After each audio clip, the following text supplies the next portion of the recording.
So movies can be a good metaphor for dreams.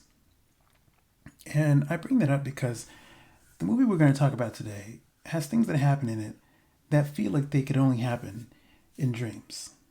A realm where things don't have to necessarily make sense. And that film, of course, is The Tuxedo. Let's talk about it.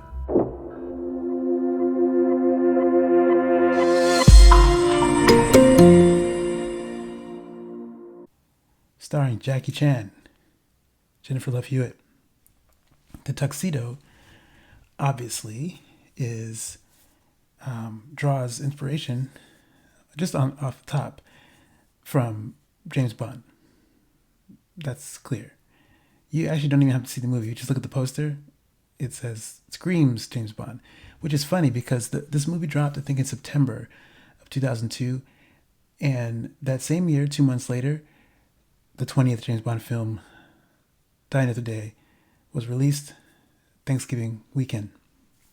I remember because I went to see it in theaters around Thanksgiving time. Bond, not The Tuxedo, but I remember the previews happening around that time. So it's interesting. And funnily enough, this film has Jason Isaacs, who many of you know as Lucius Malfoy from the Harry Potter movies, but also Captain Hook from Pan, or the Peter Pan movie. One of them, not this new one coming out, but he was very good, by the way. Yeah, Jason Isaacs plays a character, Clark Devlin, who is an obvious reference to James Bond. And he's cool. He's kind of smooth. You could see he might have been a decent James Bond at one point. But as he was not, and at that time Pierce Brosnan was occupying the role, Jason Isaacs had a good. I liked Jason Isaacs in this role. He was kind of cool. But what this film is essentially, it's an action comedy. Jackie Chan is in it. You obviously right off the bat, it's going to be lighthearted. It's going to be fun. It's going to have a lot of cool martial arts stuff going on, and it's going to be probably a little bit cheesy. And this movie is all of those things. Jackie Chan plays Jimmy Tong, who is a taxi driver who becomes a chauffeur for the mysterious Clark Devlin, who played by Jason Isaacs. And he eventually gets roped into a mystery, a mission to stop this bad guy from utilizing some stuff with water. The plan is not super clear, but I think it doesn't matter what the plan is. What you understand is that they're utilizing water, somehow messing up other water sources so that everyone can come to one place to drink water. But the water that they're making is actually not good. Like, it makes you dehydrated, making you want to drink more, and it is actually like a poison, I think. It's an interesting plan, I think, and you figure there was some level of research that went into the plot.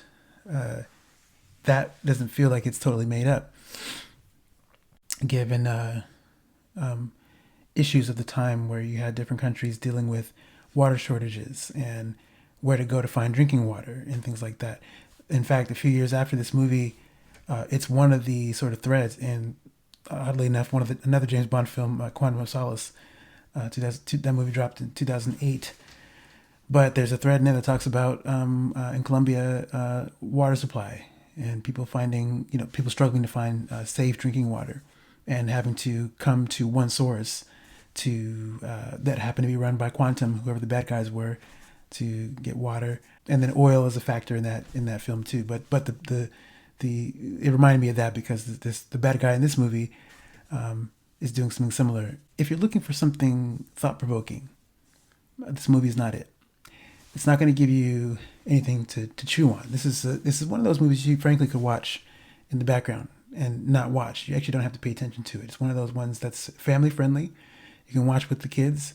It's not super violent. It's not gory. It's not super mature. It's not suggestive. there's physical comedy, and along those lines, the action in the film is actually cartoonish. The violence is not violent, like kids can't watch it. It's actually comedy focused, you know. But also there's cool martial arts stuff going on, and the choreography to some of the sequences is fun and always sort of top notch. When you're dealing with anything involving Jackie Chan, you know it's going to be very strong. That the action in that department is going to be strong, even if the movie around it is not. And so I think this movie has that going for it. If nothing else, this film makes its case for other movies that are just mindless fun movies. Like, I think there's room for that too. For as much as I like serious movies and thought-provoking movies with like themes and something to say about something, sometimes your movie doesn't have to have anything to say about anything. And it could just be a fun time at the movies, or a fun time at home watching movies and stuff, just, you know, laughing and whatever. You don't have to think about everything all the time. And if you're someone like me who tends to overthink a lot of things, it's refreshing sometimes to watch something that you don't have to do that with. I mean, look, let's be honest. Even for movies that you do have to sort of work to figure out, you don't have to overthink them. And I think movies like this are good to have around. You know, sometimes you just want to just let loose and just put something on fun. That's fun. And Jackie Chan, you know, is going to give you that. And this movie doesn't disappoint in that department. I mentioned Jason Isaacs earlier. I thought he was cool. He's not around a lot in the movie, but he certainly lends the film a certain weight. But actually makes it funnier because, you know, he's playing the character straight, and he's quite charming, and that adds to sort of, it offsets everything else with like how Jackie Chan is playing his character, because it's clearly played for laughs. Jackie Chan's character is. And then you also have Jennifer Love Hewitt, who is the sort of newish, she's a CSA agent who's typically worked behind the scenes. Delilah Blaine, who she plays, now this is her first opportunity to be in the field and go on a real mission with who she believes is Clark Devlin, but is actually Jimmy Tong. And they're going to have to go on an adventure to stop the villain from succeeding in his plan. And I mentioned at the top of this video how movies are like metaphors for dreams, and because anything can happen that doesn't make sense. And I think in a lot of ways this movie is the clear example of that kind of thing, especially for if you're, you know, for young men. I'll say this: it is sort of wish fulfillment for one, and this is sort of the primary reason, because this film is sort of centered around this tuxedo. It isn't. It isn't. The tuxedo is sort of a vehicle, really, for plot things to happen. And if you are someone who likes toys, gadgets, and stuff, and Bond fans know all about this, how different things become other things. Like you have a cell phone, which functions as a cell phone, but it's also, you know, has the ability to unlock safes. It also has the ability to be a remote control car, remote control for your car. It has the ability to, has a security system in it and all these different things that has, right? So the tuxedo takes that idea and imparts it upon a suit, and which is off top is it's cool. It's something. It's almost like something a boy would make up. And if he's telling a story to his friends, or he's making a comic book or whatever, he's like, oh, and then the guy has a suit, and the suit does 50 million things. So the tuxedo tailors itself to you, and it allows you to do all kinds of stuff. It has a watch that's synced to the suit. So if you want to know how to dance, whatever, a specific dance move that you know how to do, set that up, and the tuxedo will make you do it. Right? It'll just make you have to move with it, and it'll make you, graceful, make you a graceful mover. It'll protect you against, attacks and all these different things. It's kind of wild. And if it's split up, different parts of it can do different things. So if you don't have the whole full tuxedo on, your pants can do some stuff. You can set it so your pants can actually allow you to be to defend yourself. As a device, that's cool. It's not a lot to hang a story around, and if it turns out it doesn't need to be. The fun nature of this film is perfect for something like a tuxedo that allows you to do different things that can sort of give you abilities. Basically, it's like a super pet. It's almost like an Iron Man suit, but in that way. But less serious. It takes itself less serious, and it's something it's something that you would make up. It's something that would happen in your dream, And I think now, as a grown up, like I'd never seen this movie before. I just watched this movie, but as an adult now, watching it, I think I'm still intrigued with the idea of a tuxedo that allows you to do that kind of stuff. But also, more than that, the idea of a tuxedo that fits nicely, like a suit that just feels nice. Yeah, and having worn one of my first tailored suits ever, like properly tailored suits. Well, I've worn them before, but in the last few years, had to get a new suit and have that stuff tailored.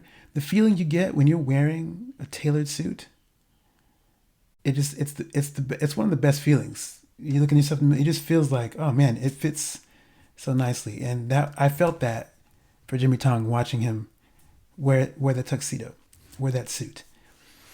And then there's a particular point where he gets his own suit that does stuff, and even though that's a nice suit too, and it just feels like, oh, that looks nice. That just, I want that suit.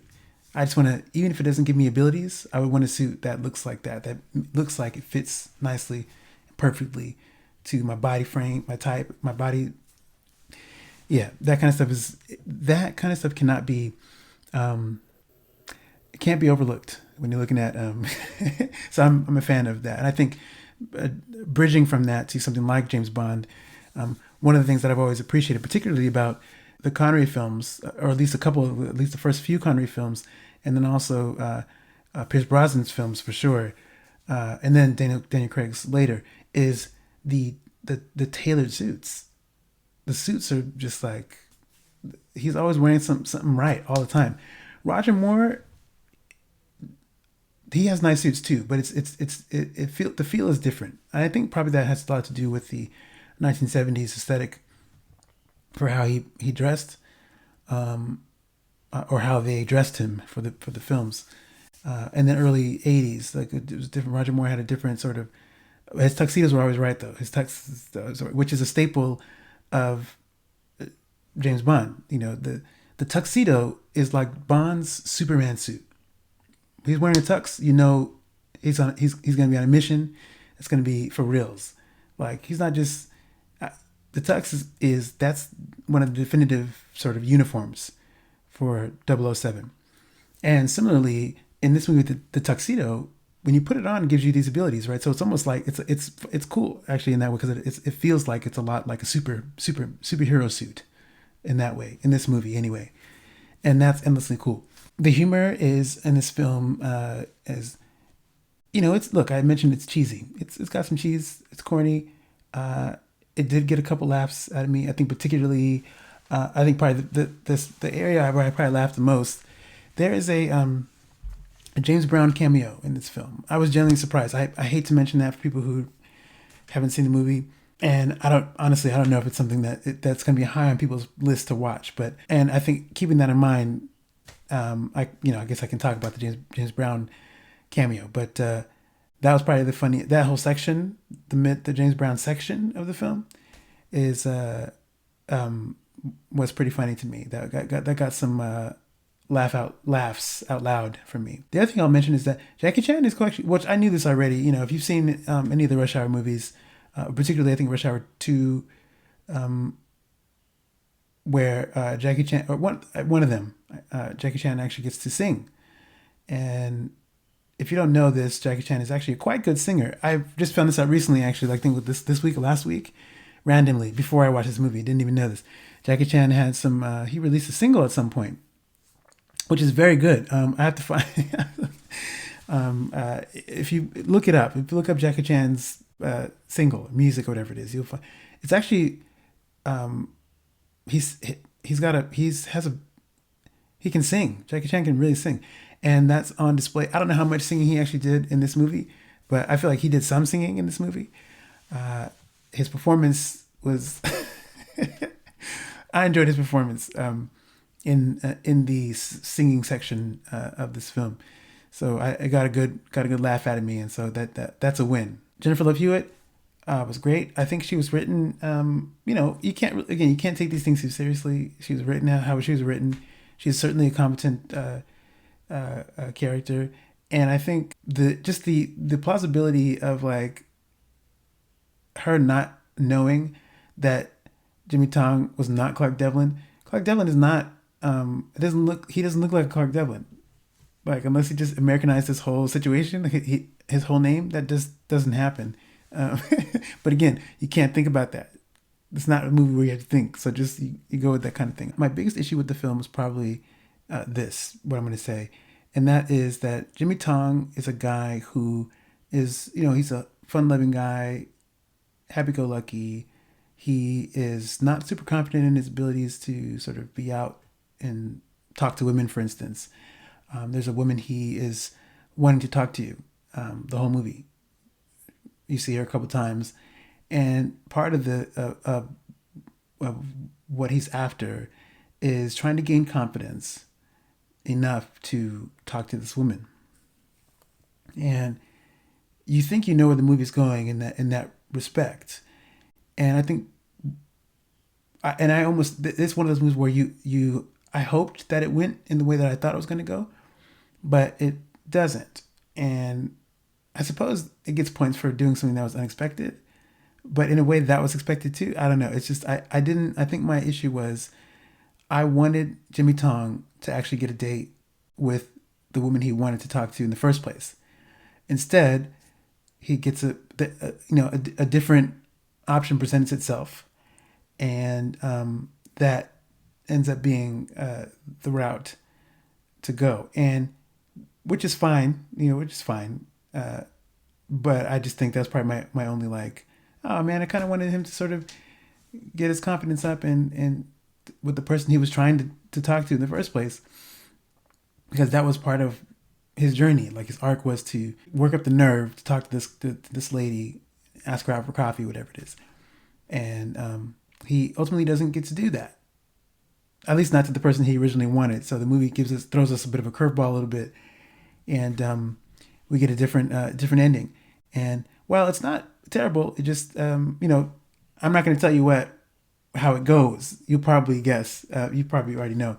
And if you do, then that's great. I wasn't super thrilled with it, but I can't say I was completely mad about it either. Look, if you're me, I might go that route too. But it's not me. It's Jimmy Tong, and I wanted him to have a different situation.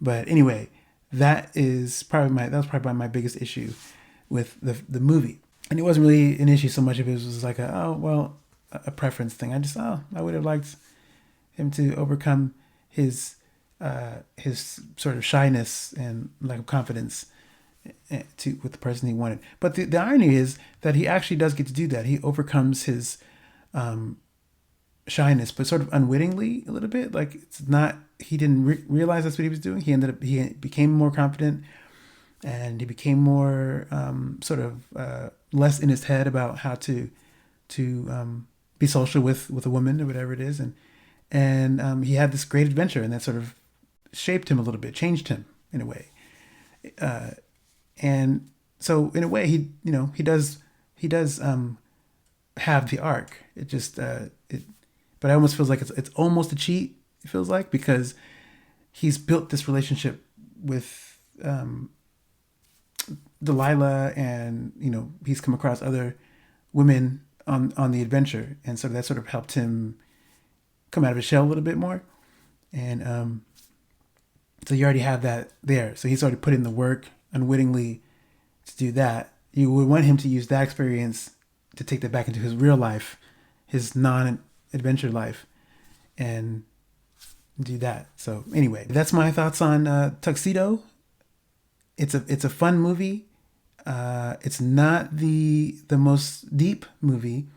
It's not going to win any awards, and it's not going to, or probably didn't win any awards. It's not going to win you over as far as like it's the best comedy ever. But if you're looking for something fun that you don't have to think too much with, the tuxedo is a decent option. You could do a lot worse than the tuxedo. So thank you for watching. I appreciate your time. Stick around. Got some more reviews coming up pretty soon. In the meantime, I'm out of here. See you.